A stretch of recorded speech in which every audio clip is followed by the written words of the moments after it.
రజకుమార్ అన్న మనిషి వేధించుతున్నాడు నన్ను. వస్తావా రావా, లేకుంటే నెలకు 1000 రూపాయలు ఇస్తావా ఇయ్యవా, రాకపోతే నీకు టార్చర్ పెడతా, నేను పనులకి వెళ్ళి వీక్ పారెత్తా అని ఘోరమైన మాటలు మాట్లాడుతున్నాడు ఆయన నాతో. ఆయన జవాను, నేను ఊడుసుడు పని. మళ్ళీ మబ్బులో ఇట్లా సందులలో గల్లులలో ఉడితే ఆ గల్లులలో కచ్చుడు రమ్మని, మీది కచ్చుడు, దగ్గర కచ్చుడు.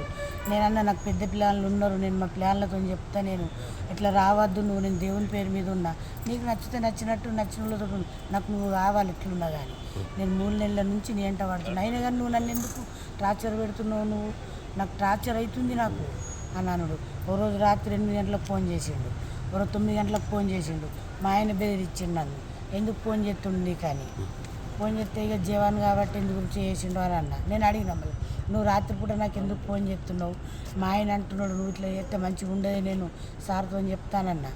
అంటే సార్తో చెప్తే ఏం బిక్తాడు, మా అన్న మేనేజర్ అల్ల, నువ్వేం బిక్తావు అదేం బిక్తావు అని అన్నాడు. అంటే నేను అదే మాటకు పోయి మబ్బులు ఆదిర్లంగలో పెట్టిన, ఇట్లా అంటుండు ఇట్లా ఎత్తుండు సారు, మీరు ఏమంటలేదు, అది పర్సనల్ విషయం, పర్సనల్గా మాట్లాడాలి, నువ్వు 1000 రూపాయలు అడుగుతున్నావు నువ్వు ఎందుకు అంటున్నావు అని రాజేందర్ సార్ అను. 1000 రూపాయల విషయం అంటే అడుగుతున్నాడు అంటే మీకు ఎంత కోపం వస్తుంది, నన్ను ఇట్లా అంటున్నాడు అని అంటే మీకు ఎందుకు కోపం, ఎందుకు అడుగుతలేరు సార్ అని నేనన్నా.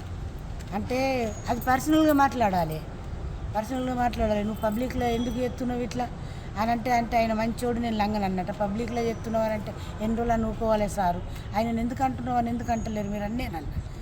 అంటే అగో పర్సనల్గా మాట్లాడదామని, అంటే పర్సనల్ ఏమున్నది, పర్సనల్ లేదు. నేను సార్ ఏ మున్సిపాలిటీలో వేస్తారు, ఎక్కడ ఏ ఊరు?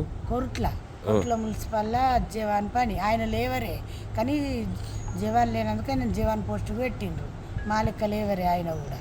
అయితే లండన్లో మేనేజర్ అన్నట్టు అట్లా. ఒకసారి సార్ ముంగడ కూడా అన్నాడు, ఒకసారి ముంగడ కూడా సార్ ముంగడ ఉన్నాడు, మున్సిపల్ కమిషనర్ గాను కలిసి. ఇప్పుడు ఆదిర్లేసే సైన్ ఇన్స్పెక్టర్ కూడా ఉన్నాడు, ఉండి ఆయన సార్ అవి ఆదిర్లేసే బుక్కులు పట్టుకొని నా మీదకి ఎవరికి వచ్చిండు ఆ సారు కొడతావా కుర్చీలోకి వెళ్ళి వేసేస్తున్నావు అని అన్న. అంటే నువ్వేం మాట్లాడుతున్నావమ్మా, పర్సనల్ మాట్లాడాలి కానీ అన్న సార్ అన్నాడు.